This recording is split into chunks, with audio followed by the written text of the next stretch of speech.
Dalam perkara dugaan tindak pidana korupsi, pemberian hadiah atau janji penetapan anggota DPR terpilih tahun 2019 sampai tahun 2024, Komisi Pemberantasan Korupsi (KPK) melakukan larangan bepergian ke luar negeri terhadap HK dan YHL. Perkara tersebut, dugaan tindak pidana korupsi pemberian hadiah atau janji penetapan anggota DPR terpilih tahun 2019 sampai tahun 2024, kata juru bicara KPK, Tessa Mahardika Sugiarto, dalam keterangan tertulisnya, Rabu tanggal 25 Desember tahun 2024. Tessa menyebut, KPK telah mengeluarkan surat keputusan nomor 1757, tahun 2024, tentang larangan bepergian ke luar negeri terhadap HK dan YHL pada tanggal 24 Desember tahun 2024.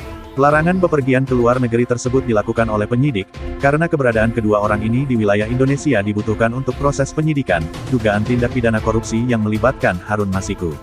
Keputusan ini berlaku untuk 6 bulan, kata Tessa.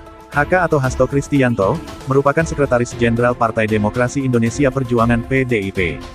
Dan YHL atau Yasona Lawli, mantan Menteri Hukum dan Hak Asasi Manusia, tambahnya.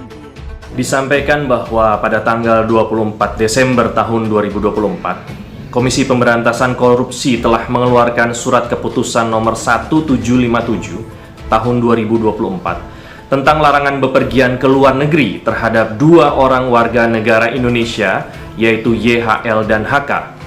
Larangan bepergian ke luar negeri ini terkait penyidikan dugaan tindak pidana korupsi, pemberian hadiah atau janji terkait penetapan anggota DPR RI terpilih 2019 sampai dengan 2024. Tindakan larangan bepergian ke luar negeri tersebut dilakukan oleh penyidik karena keberadaan yang bersangkutan di wilayah Indonesia dibutuhkan dalam rangka proses penyidikan dugaan tindak pidana korupsi sebagaimana tersebut di atas.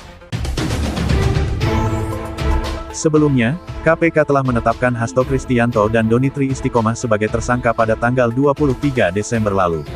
Mereka ditetapkan sebagai tersangka suap terhadap Komisioner Komisi Pemilihan Umum KPU periode tahun 2017 sampai tahun 2022 Wahyu Setiawan.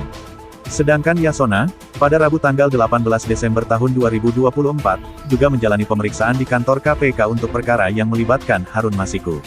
Kala itu, Yasona mengatakan, materi pemeriksaan seputar aktivitas dirinya sebagai Ketua DPP PDIP dan semasa menjabat sebagai Menteri. Dalam pemeriksaan, Yasona menjelaskan sikapnya pada saat menjadi Menteri Hukum dan HAM, yang tidak mendeteksi Harun Masiku telah melintas masuk ke Indonesia dari perjalanan ke Singapura.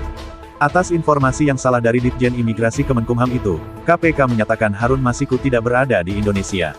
Padahal saat operasi tangkap tangan OTT, Harun Masiku diduga sudah di tanah air, dan sedang di salah satu hotel berbintang di Jakarta Pusat. Orang dekat Hasto, diduga diminta menjemput Harun Masiku dari hotel itu, lalu diminta untuk membuang handphone ke dalam kali di sekitaran Cikini, Jakarta Pusat. Sejak saat itu, keberadaan Harun Masiku tidak diketahui.